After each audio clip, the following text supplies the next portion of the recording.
Bonjour à toutes et à tous, et bonjour à toutes et à tous les makers. Voilà. Bon, alors, je me lance donc dans l'impression 3D et j'ai donc reçu mon imprimante 3D il y a 5 jours et mon choix s'est porté donc sur la Sidewinder X1 de chez Artillery et franchement, pour l'instant, c'est nickel. Le seul truc que j'ai un peu raté, c'est le réglage du plateau avec la fameuse feuille. Parce que dans la vidéo d'explication, ben, c'est pas dit qu'avant de le régler, il fallait descendre à fond le plateau. Donc moi ce que j'ai fait, je l'ai pas descendu et il y a une petite rayure. Oh, c'est pas grave, c'est juste là, on voit il y a une petite rayure là, mais bon. Alors là, elle est en train d'imprimer un Spider-Man, voilà, qui est en trois parties. Donc il y a la tête, un bras à faire et puis le corps avec un bras. Voilà, c'est ce qu'elle est en train de faire. Alors sinon, les gros avantages de cette machine, bah, le bruit, bah, il n'y en a pratiquement pas. À part de temps en temps le ventilateur de la buse là, qui fait un peu de bruit, mais sinon c'est très très bien. Et aussi, avec cette imprimante, il n'y a pas besoin de spatule pour décoller les figurines ou tous les objets qu'on imprime. La spatule, il n'y en a pas besoin parce que ça se décolle tout seul. Il suffit d'attendre que le plateau refroidisse et ça se décolle même avant qu'il soit froid, hein. À peu près à la moitié de température, vers les 30 degrés, je crois, 20-30 degrés, ça se décolle tout seul. Alors déjà pas de spatule. Ensuite, bah, ce qu'il faut faire, c'est un plateau en verre, bah, faut le nettoyer. Donc moi, après chaque impression, eh bien, je le nettoie. Et je le nettoie avec quoi? Eh bien, avec tout simplement du lave-vitre. Voilà. Je fais pas de pub, mais voilà, un petit lave-vitre comme ça. Eh bien, je trisse donc sur le plateau une petite goutte de la vitre. Ensuite, je prends un chiffon assez doux, donc un chiffon comme ça, là. Voilà, un chiffon comme ça, chiffon doux. Et donc, je frotte bien, je sèche bien, et c'est reparti pour une autre impression. Voilà. Et là, vraiment, j'ai pas besoin de lac pour faire tenir, ni rien, ça tient bien. Alors, alors voilà, mais je vais un peu parler de ce que j'ai fait. Donc, ma première pièce que j'ai fait, bien sûr, c'est le fameux cube qui est sur la clé USB fournie. Donc vraiment la qualité, je trouve que c'est vraiment bien. Bon, avec la webcam, je filme avec une webcam, on voit pas trop. Si je me rapproche, on voit pas grand chose, hein. Mais vraiment c'est lisse, c'est non, impression pour moi, je dirais je dirais impeccable parce que je suis un débutant, je suis un néophyte dans l'impression 3D, donc pour moi c'est nickel. Par contre, le seul problème, c'est que bah, la pièce est décollée. Arrivée ici, elle s'est décollée. Elle était pas bien fixée. Enfin, bon, je connaissais pas les trucs de la bordure du radeau, donc ça s'est décollé, hein. Sinon, c'est vraiment belle pièce. Alors après, ce que j'ai fait, ben, j'ai cherché un peu dans Cura, puisque j'utilise Cura pour régler donc les impressions, pour faire les réglages. Et le truc, c'est que j'ai cherché donc au sujet de la bordure, mais bon, j'ai vu que c'était la première impression qui se passait, c'était un peu plus large tout ça. Bon, enfin, j'ai pas trop trouvé de tuto là-dessus, donc j'ai laissé tomber. Et je me suis plutôt porté sur le radeau pour les figurines. Et jusqu'à maintenant, bon, bah, c'est nickel, hein. Pour imprimer des figurines, je mets un radeau et je suis plus embêté. Donc j'ai aussi mis des supports, parce que j'ai vu qu'il fallait mettre des supports. Alors ce que j'ai fait, bah, ma première figurine, bah, elle s'est décollée aussi, vu que j'avais mis des supports, sous la figurine, les là. Et ce qui s'est passé, c'est que les supports se sont décollés. Ouais, j'avais pas mis de radeau, je ne savais pas encore qu'il fallait mettre un radeau. Donc ça s'est décollé, et voilà, la figurine, bah, à l'arrière était bien, hein, ouais, franchement c'est bien. Et l'avant, bah, ça s'est décollé, donc ça n'a pas pu se terminer. Donc voilà. Donc là j'ai perdu une impression de figurine. Alors maintenant ce que je préfère c'est perdre un support. Voilà. L'impression, bah tant pis, j'utilise du filament pour, pour imprimer un radeau, mais au moins ce qui se passe c'est que maintenant j'ai des figurines entières. Voilà, l'impression se déroule très très bien. Voilà, donc j'ai fait cette figurine. Alors avec des supports bien sûr, là qui se décolle vraiment bien. On voit qu'il y a un espace entre la figurine et le support, il y a un petit espace, donc les supports se décollent très très bien. Et pour faire ce réglage dans Cura, il suffit de taper sur YouTube, vous tapez Cura, créer des supports ou faire des supports, et là vous allez tomber sur la vidéo d'un YouTuber qui montre les réglages qu'il faut faire dans Cura pour arriver à ce résultat. Et franchement, je décolle toutes mes figurines là maintenant, et sans aucun problème, et il n'y a pas besoin de poncer, il n'y a rien besoin, il n'y a aucune trace. Par exemple, si je prends ce cloud en polygone du jeu Final Fantasy VII de 1997, donc si je prends, voilà, donc les supports, ma figurine était comme ça, les supports en dessous. Quand j'ai décollé les supports, voilà, les voilà ici. Donc là les supports se sont très bien décollés. Et ce qui s'est passé, c'est que j'ai aucune trace à l'arrière de la figurine.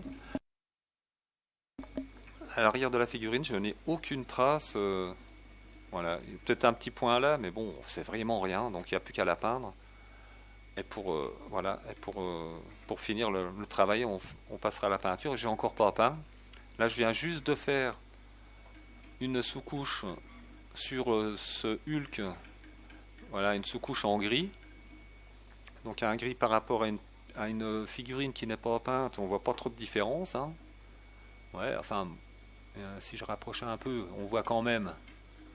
Si on voit quand même, c'est pas le même gris. Voilà. Et donc j'ai mis la sous-couche avec une peinture que vous trouvez, si vous avez un magasin Action près de chez vous, eh bien vous allez chez Action et vous trouverez cette bombe de peinture avec qui est marqué sous-couche dessus et en gris.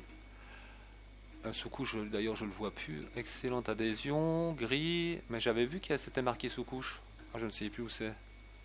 Ah, je ne sais plus, c'est marqué où, je ne sais rien. Bon, enfin, voilà, donc c'est ce que j'ai pris. Oui, j'avais vu ça aussi sur YouTube, un YouTuber qui avait dit les peintures qu'il utilisait. Donc il avait dit, si vous avez un magasin Action près de chez vous, sans faire de pub, eh bien allez-y et vous trouverez donc cette peinture pour faire la sous-couche. Et après, eh bien, on prend aussi ces peintures acryliques, toujours chez Action. Et pourquoi Action? Parce que c'est moins cher. Hein. Vous allez payer moitié prix ces peintures que vous allez payer dans un magasin normal, vous allez payer le double du prix, quoi. Alors que chez Action, eh bien, ma foi, bon, enfin, faut-il encore qu'il y en ait. Mais bon, moi, il y en avait, donc j'ai pris la peinture, des pinceaux, j'ai pris aussi, bon, ça, les pinceaux, c'est des pinceaux, hein, voilà. Et puis j'ai pris aussi cet ensemble de peintures. Voilà, j'ai pris ce gros carton là, Acrylic Paint, voilà, pareil, toujours chez Action. Ça coûte vraiment moins cher que. Voilà, donc j'ai plus qu'à tester ces peintures. Ouais, donc voilà. Alors ces petites figurines, c'est pour mon petit-fils, parce que il est fanat de figurines. Donc là, il m'a demandé d'imprimer celle-là, donc c'est lui qui va peindre son petit Hulk là. Il va essayer de le peindre. Et puis moi, je vais essayer de peindre donc ce clown, parce qu'en fait, c'est pas lui qui me l'a demandé, non, c'est moi comme j'ai joué à ce jeu en 1997, donc ça m'a rappelé vraiment des bons souvenirs. Quand j'ai vu cette figurine, j'ai dit oh là là, là il faut que je le fasse. Et en plus j'ai récupéré toutes les autres qui vont avec, c'est-à-dire Aeris, Tifa, Barrett, Sephiroth. Donc je vais toutes les imprimer, je vais toutes les faire, et j'aurai la petite collection de figurines. Alors, pour ceux qui se demandent où les trouver, moi je les ai trouvées sur un site gratuit. Voilà, mais elles sont en format STL. Mais le problème, c'est que quand vous les mettez dans Cura, elles sont beaucoup trop énormes. Donc on peut pas. Donc il faut vraiment les redescendre. Le 100%, je l'ai passé à 8. Moi, ça doit être 8-9%. Et là, la figurine redescend. Pareil, si vous la voyez pas, ou si la voyez trop gros ou trop à droite ou trop à gauche, vous réduisez les axes, vous mettez 0, parce qu'il y a des axes, ça va être je ne sais plus combien, marqué je ne sais plus combien, donc vous réduisez à 0, et elle se recentre au milieu de votre imprimante, là, dans Cura, et puis voilà, vous pouvez arriver à la sortir, sinon vous n'y arriverez pas. Hein. Moi au début j'ai dit, ça y est, c'est foutu, je ne peux pas l'imprimer, elle est hors du cadre, elle dépassait vraiment de trop. Je dis c'est foutu. Puis après, en cherchant dans les réglages, en fouillant, j'ai réussi à la réduire. Et là, j'étais bien content de pouvoir la sortir parce que j'ai vu qu'on pouvait en commander hein, sur comment ça s'appelle le site là de Square Enix, je crois. Eh bien, c'est très cher. Hein. En plus, vous n'êtes pas sûr d'avoir la figurine que vous voulez puisque il y en a 8 dedans dans la boîte. Je crois que c'est 80 €. Les 8 figurines, et c'est au hasard. Hein. Donc, ça se trouve, il n'y a peut-être pas Cloud dedans ou il n'y a peut-être pas Tifa. Voilà. Et alors, il faut acheter plusieurs boîtes pour arriver à avoir la collection entière. Non, non.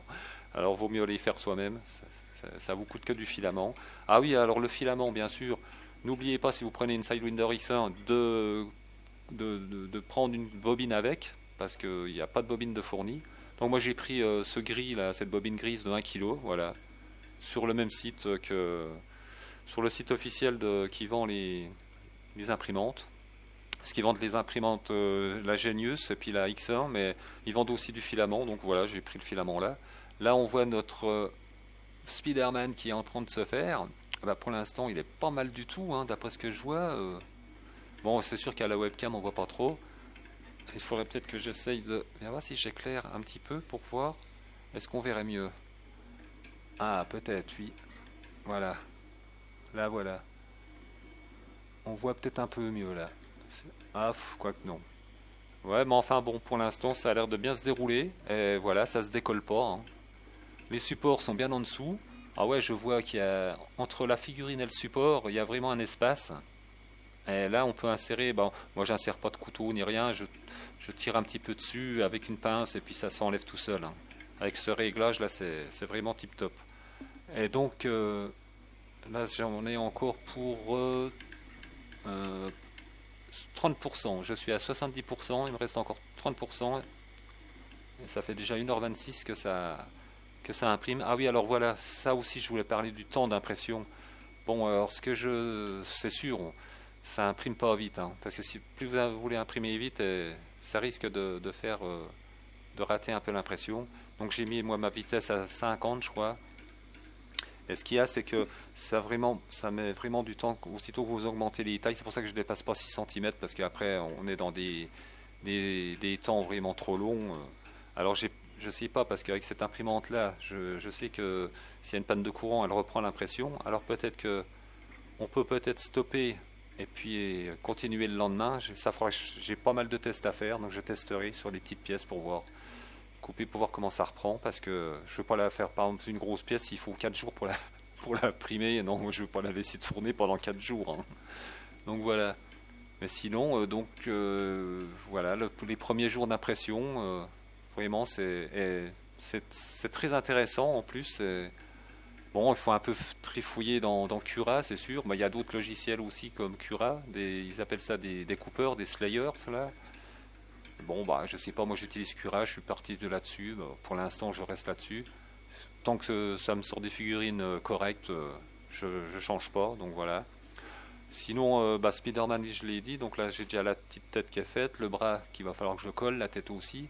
Parce que c'est en 3 parties, celui-là. Ça, c'était que tous les personnages là sont qu'en une seule partie. Voilà. Et puis, bah, je posterai d'autres vidéos pour voir si les gens s'intéressent, que je donne des trucs ou quoi. Ou alors, il faudra que je mette aussi peut-être des liens des tutos que j'ai trouvés, par exemple pour les supports, pour le réglage des supports, pour la peinture, tout ça. Il faudrait peut-être que je mette ça en dessous de la vidéo, je verrai. Si j'ai le temps. Ben voilà. Donc, ma foi, bah, bonne impression 3D à toutes et à tous. Hein. Et puis, à plus tard, ma foi. Allez, ciao!